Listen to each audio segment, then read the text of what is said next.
Senyum bahagia Satir, naik jabatan hingga diberi bas baru usai beri makan gratis penumpang. Rezeki M. Satir, 40, sopir bas yang beri makan gratis penumpang di rumah mertua, kini diberi bas baru oleh bos pemilik PO Borlindo. Seperti diketahui, kisah sopir bas yang membawa 30 penumpang rute Palu Makassar mengajak penumpang kelaparan makan di rumah mertua saat hari lebaran tengah viral di media sosial. Dengan keikhlasannya memberi makan gratis ke penumpang, kini Satir naik jabatan menjadi sopir utama di PT Borlindo Mandiri Jaya.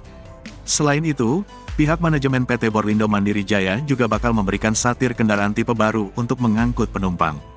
Jika sebelumnya, bas yang digunakan hanya tipe Mercy 1626, nantinya Satir akan menjajal bas tipe terbaru, yakni Scania K450 standar Euro 5. Adapun bas baru itu akan tiba pada akhir Mei mendatang.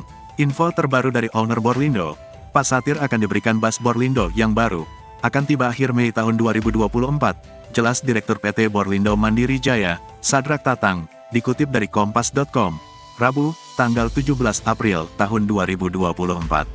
Selain Satir, ibu mertuanya pun ikut ketiban rezeki diberi uang oleh bos Satir. Sadrak Tatang mengatakan jika mertua Satir diberi uang oleh bos pemilik bas. Bak mendapatkan durian runtuh, kini rezeki ayah 4 orang anak ini terus mengalir. Satir mendapatkan donasi capai ratusan juta usai videonya tersebar di media sosial karena mengajak semua penumpangnya makan di rumahnya di daerah Polman saat Hari Raya Idul Fitri. Satir mendapatkan uang 100 rupiahan juta dari hasil donasi netizen atau warganet yang salut dan bangga atas kebaikannya. Direktur PT Borlindo Mandiri Jaya, Sadrak Tatang, mengatakan, uang tersebut merupakan pemberian dari orang-orang yang berkomentar dan minta nomor handphone, HP, serta nomor rekening Satir di media sosial. Diketahui, PT Borlindo Mandiri Jaya merupakan perusahaan transportasi tempat Satir bernaung. Dengan kebaikan Satir, pihak manajemen baru-baru ini mengangkat Satir menjadi sopir utama PT Borlindo Mandiri Jaya yang sebelumnya hanya sopir bantu. Tak hanya itu, Satir juga akan diberi hadiah karena Satir dianggap telah memberikan pelayanan yang baik dan maksimal bagi para penumpangnya. Meski begitu, Sadrak mengaku hadiah yang akan diberikan kepada Satir masih rahasia. Menurutnya, hal itu akan memberikan kejutan bagi Satir.